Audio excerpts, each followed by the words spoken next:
All right, welcome to our webinar. My name is Deanne Katsaris, your mortgage mom, and I am here with Mike Fitzpatrick from the Fitzpatrick team. And today we're here to talk about 4 strategies to get buyers and sellers off the fence. The first thing we want you to understand is it's not your fault. And it's going to be okay. Here, let us help you.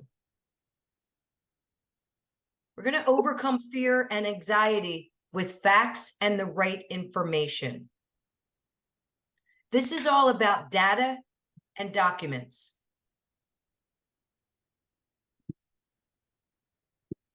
The Mortgage Bankers Association did a survey going back from 2002 to 2025, and they determined that 2023 and 2024 is going to be the best purchase market yet.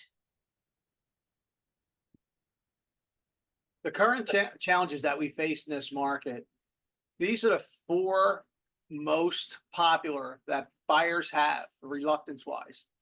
First, the reluctance to give up that low interest rate if they already own a house. Most likely they either bought or refinanced and got it and thought that, hey, we're good. Actually, no, if you're looking to buy, this could be a better market for you. Number 2, waiting for the rates to come down.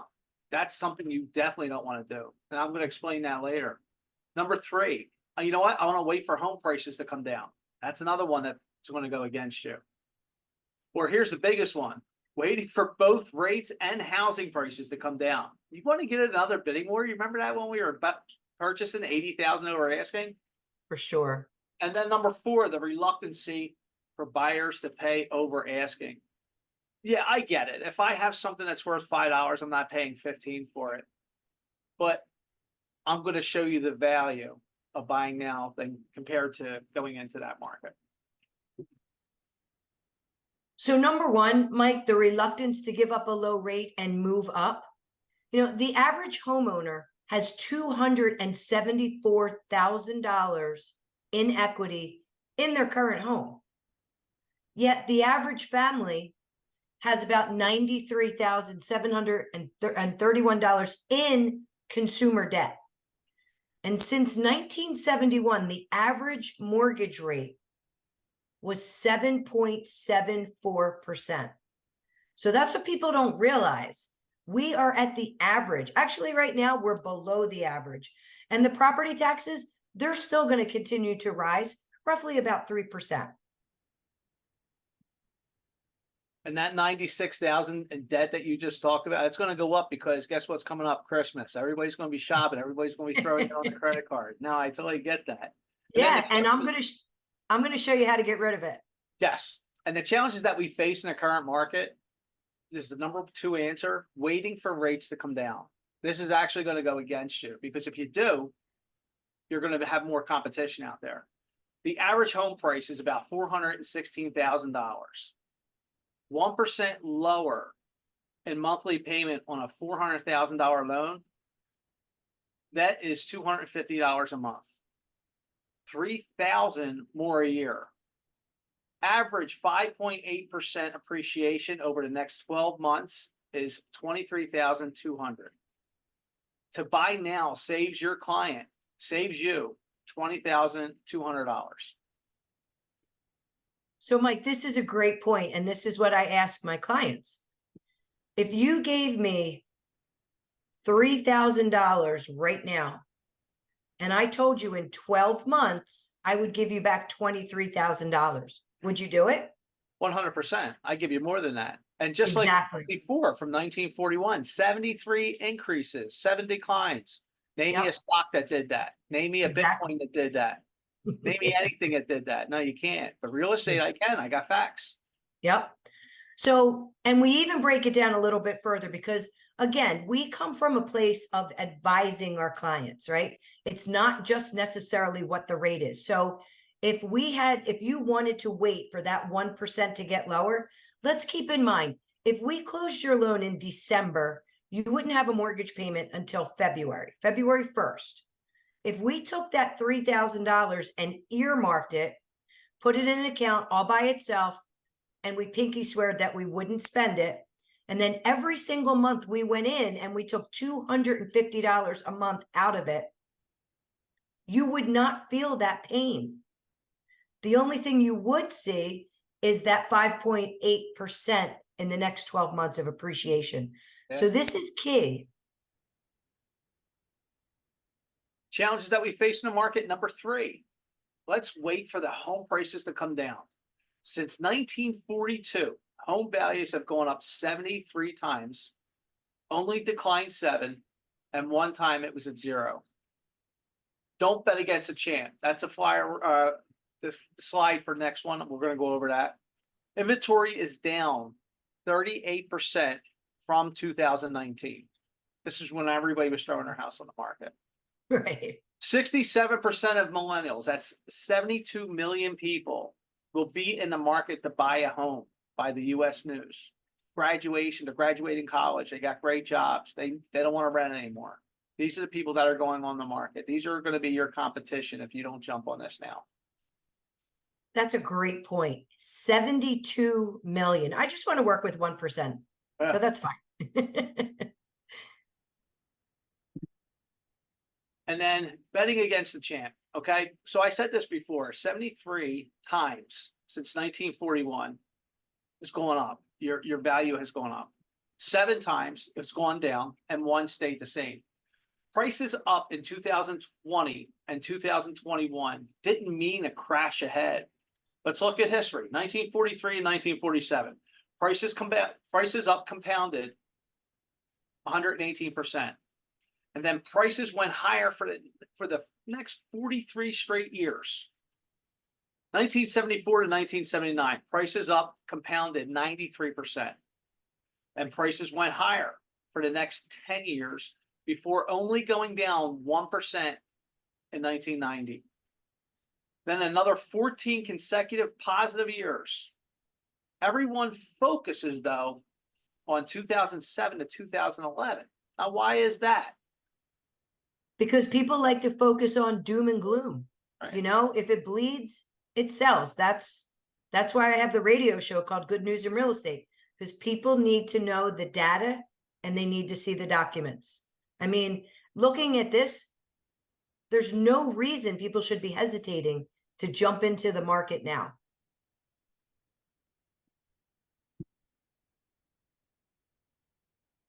Challenges that we face in the current market, the number 4 is the reluctancy to pay over asking price.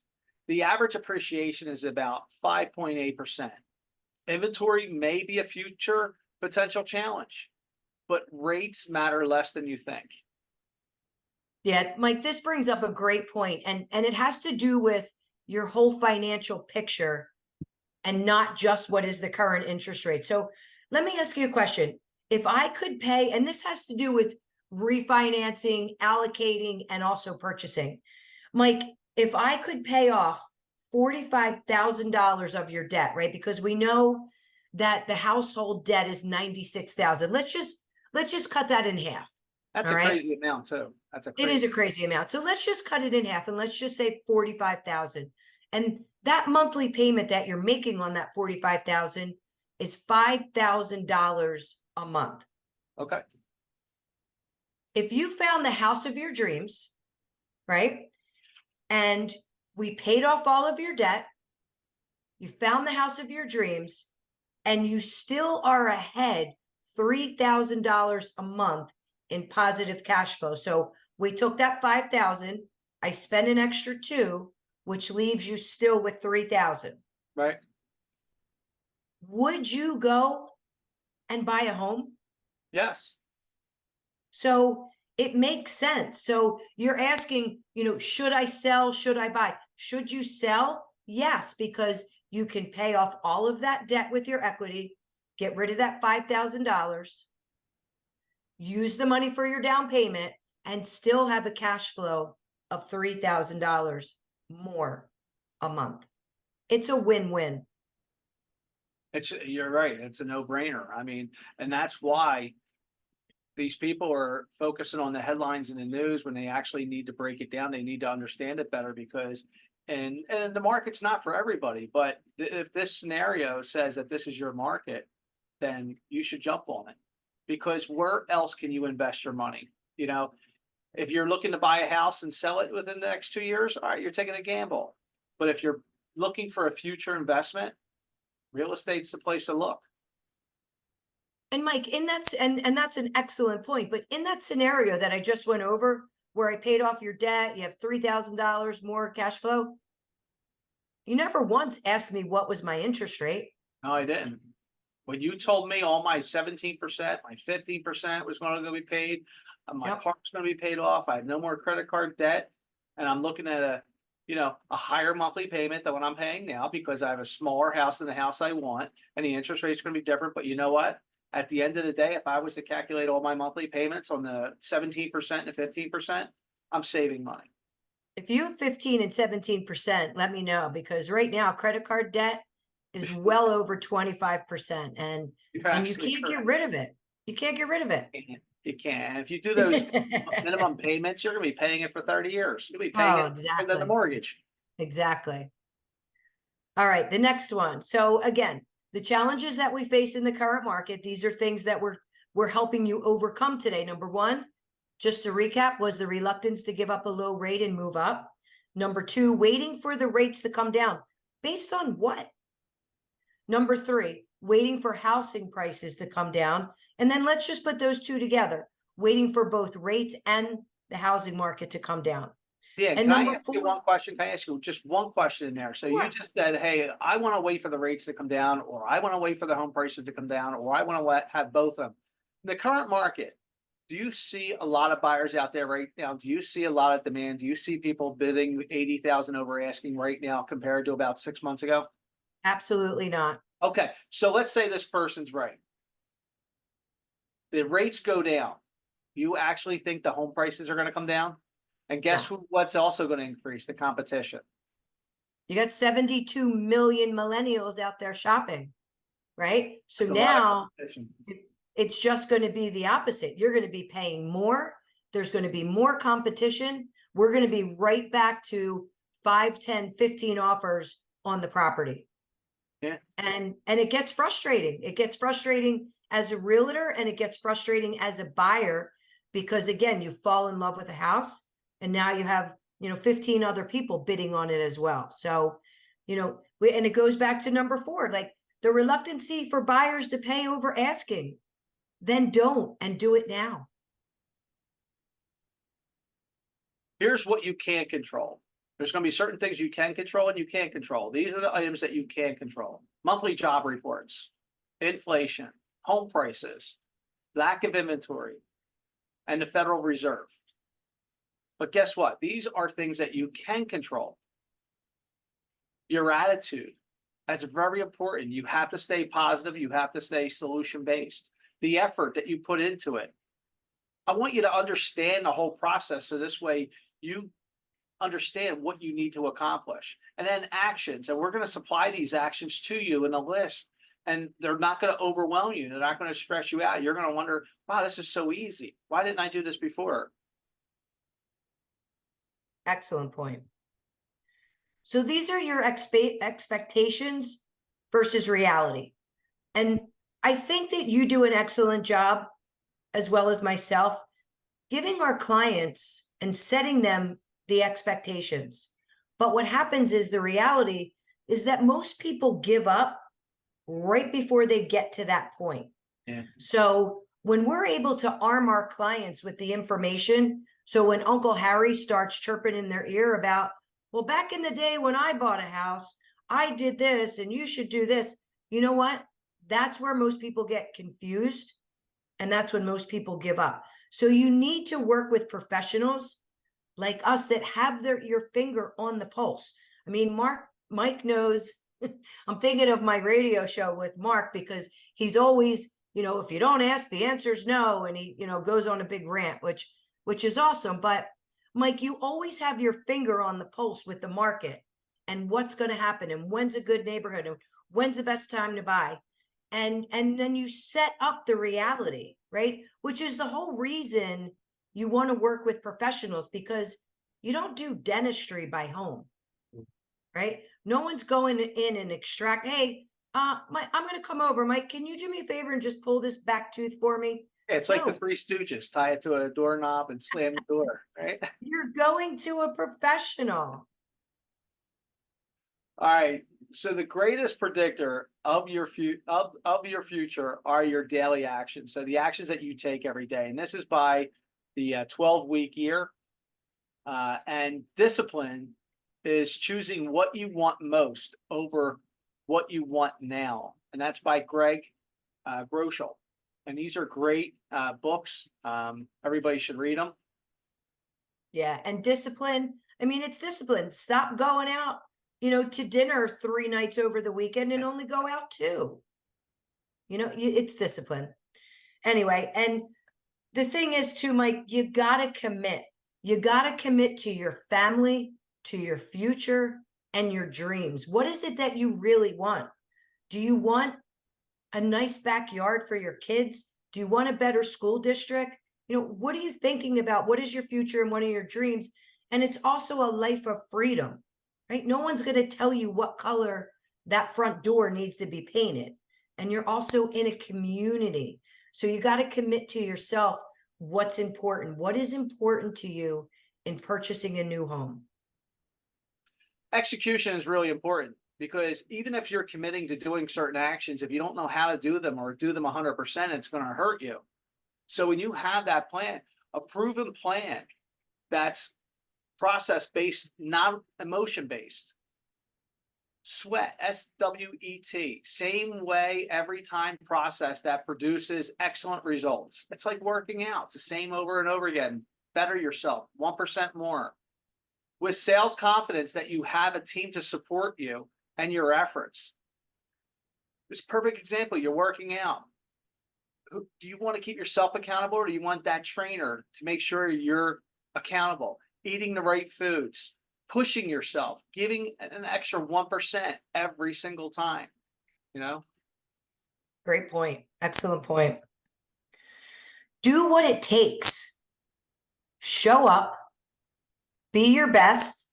The goal is to just try to be a little better every single day and live your full potential. Goal-based accountability. Set a plan with your family, with your spouse, with your friends. I'm going to do this in the next 3 months. I'm going to save X amount of dollars. I'm going to purchase my dream home by X date, right? Have a goal set for yourself and be that person that others can count on, which is huge. Celebrate the game. Enjoy the journey. This is supposed to be a happy time. This is not supposed to be a stressful time. This is not supposed to be getting so upset with this transaction. It's supposed to be a joyous time. So follow what your mortgage officer and your realtor tell you to do. Find joy and happiness in getting even better. Do life with people who get you and celebrate with you. Understanding that life is better together with the people that you know, like, and trust. When you get your wins, when you get your appraisal came back great, when you get your home inspection came back clean, celebrate these. You got your offer accepted, celebrate it. Each one of them, make it a happy a journey, and then share that journey with everybody that you know, and include everybody in that. It helps keep you accountable.